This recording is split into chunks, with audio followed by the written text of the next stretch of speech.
Happy New Year, guys. It's Motoziety, and with the new year comes new bikes.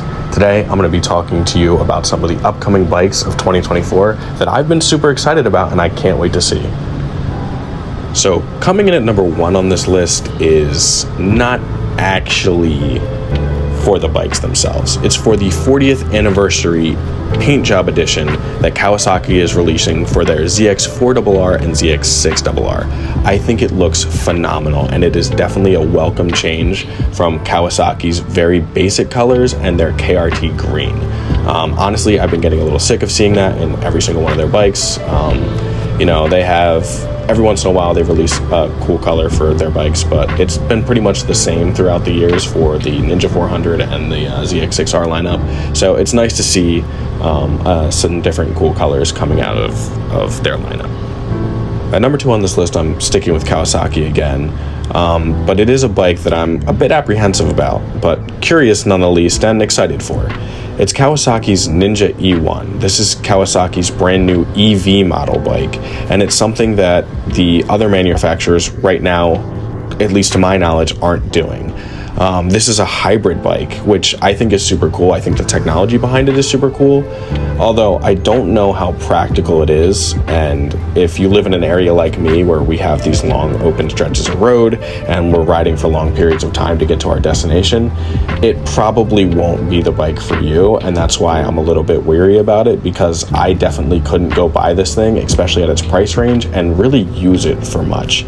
But again, I do like the technology behind it. I do think it's super cool, and I'm excited to see what this technology that Kawasaki has put out sparks in the market in terms of other companies coming out trying to match it, what people create, and all that sort of stuff. I mean, I think it's super cool, and I'm excited to see what it brings. Next on the lineup is somewhat of a controversial choice. I know there's many of you within the motorcycling community that don't think Chinese-produced bikes have any place among time-tested Japanese titans such as Kawasaki, Suzuki, Yamaha, and Honda. But to be honest with you, I disagree. I think that new competition in an otherwise pretty stagnant market can only be a good thing.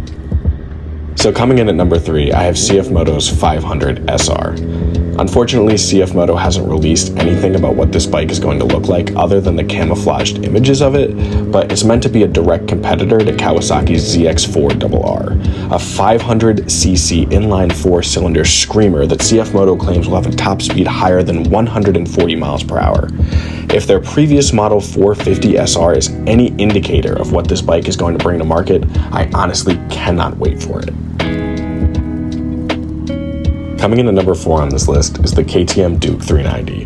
The Duke 390 for this year looks incredible, and it seems like KTM really worked hard to improve this fan favorite bike into something that's even more amazing.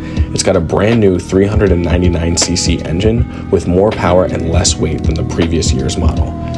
It has better ergonomics and a stylish new look that screams street hooligan. When I took my MCC class, I took it on an old Duke 200, and that thing was an absolute blast. Honestly, I think that if this new Duke 200 had come out when I got my motorcycle license, it probably would have been my first big bike. Number 5, and the final bike on this list, is the Husqvarna Vit Pillin 901. Just like the CF Moto, Husqvarna hasn't released official images yet of this bike, so I'm using the stock image of a 701 on this video. Up until this point, Husqvarna haven't made a bigger bike than the 701 for the Vit Pillin lineup. And I've always thought that these Huskies were super cool and unique looking. Plus, a twin-cylinder 900cc cafe racer sounds like exactly what we as riders need to do our early morning Starbucks runs. This bike would probably be somewhat of a competitor to Honda's CB900 Cafe Race series, and definitely a much-needed addition to the more cafe racer-style naked big bike lineup. In closing, I just wanted to say that I was considering throwing the Aprilia 457 in this lineup, as it is another bike that I'm super excited for. However, I decided that I want to cover that bike in a upcoming video where I compare it to my current Ninja 400. If that's something you guys are interested in, please let me know down in the comments below. I'm looking forward to making more content for you guys. Thank you for watching this video. Thank you for subscribing to my channel. I love getting on here and talking to you guys. Have a great day and have an awesome new year.